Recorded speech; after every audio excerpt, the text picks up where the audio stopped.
Hey friends and fellow bibliophiles, welcome to Kat's Novel Adventures. In today's video, I'm wrapping up my February reads.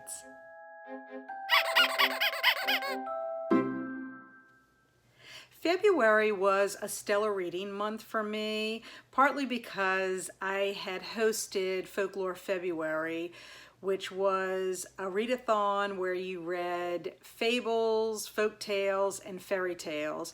I did a separate wrap-up video for Folklore February, so please make sure you check that out so that you can see everything that I read for that particular readathon. However, I also participated in 2 book clubs as well as 2 other small readathons in the month of February, and those are the books I want to share with you today.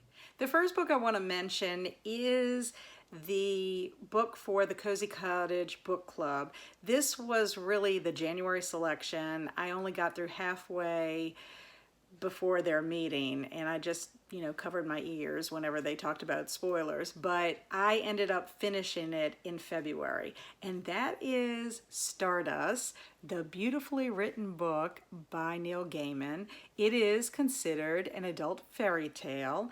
It is about Tristram Thorn, who lives in a small village of Wall. One evening, he and his beloved Victoria see a falling star, and he pledges to her that he will recover that star for her in the hopes that they can be married. Well, he goes on his adventures into the beautiful and dark world of fairy, where he encounters some enchanted creatures and a bit of danger. It's a wonderful romantic story, and I just loved all the magical elements. It was a 5-star read for me. Anyone who is a fan of Neil Gaiman, if you have not read Stardust, I highly recommend that you do. My next book I chose for a short readathon called GarbAugust 1.5 Wasted Weekend. This was a readathon hosted by Olly over at Criminale. And the book that I chose to read is Politically Correct Bedtime Stories, Modern Tales for Our Life and Times by James Finn Garner.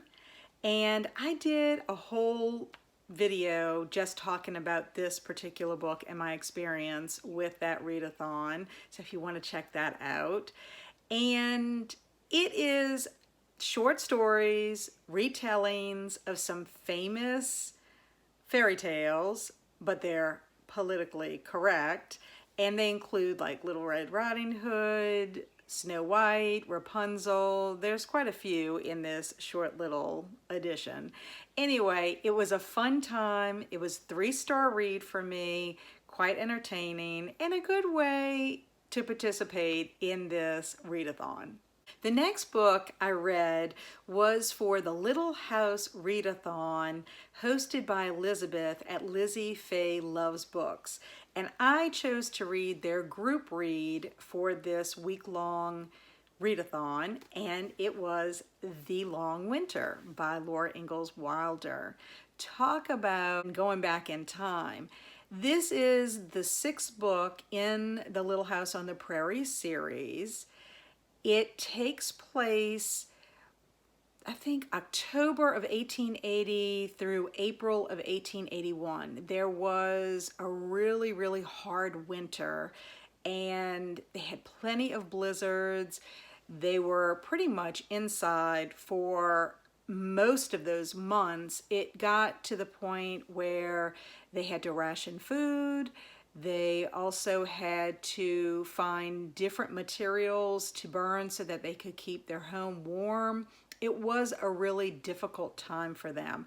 I think it really showed the family's courage, their endurance, and also it tested their faith. And it's a good thing they had their faith during that time, because I really do think that is what pulled them through such a difficult experience. I loved revisiting the story. I grew up reading the Little House on the Prairie books.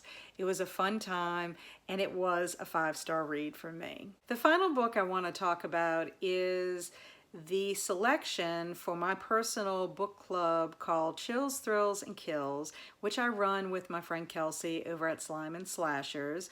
We chose The Cabin at the End of the World by Paul Tremblay.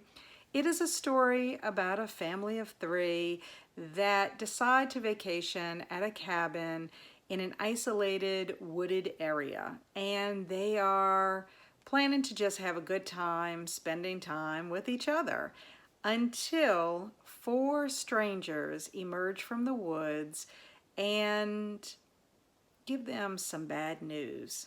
They basically have to make a decision that could impact the entire world. This is the first story that I've read by Paul Tremblay, and overall I have to say I did enjoy it.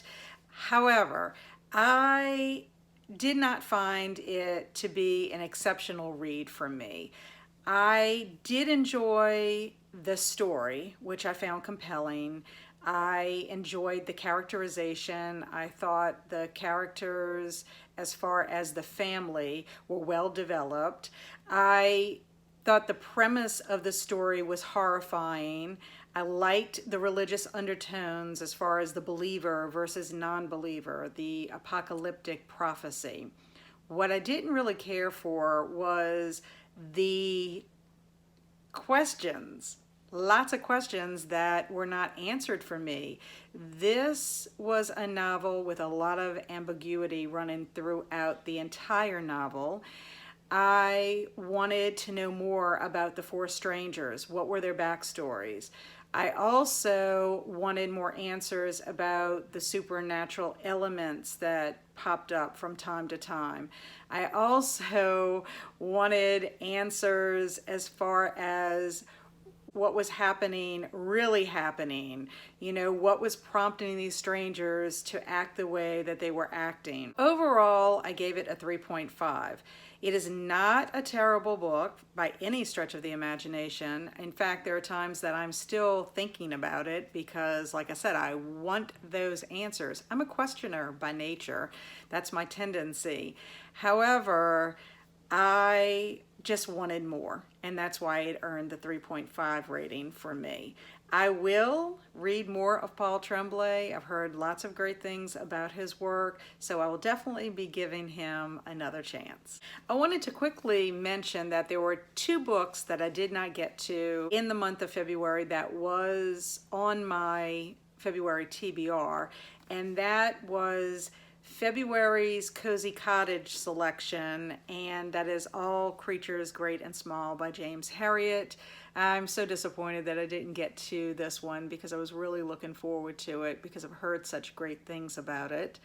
The other book is actually a carryover from 2022. It's on my 23 books that I want to read in 2023, and that is Fairy Tale by Stephen King. I'm hugely disappointed about not being able to get to this one as well. February is a short month.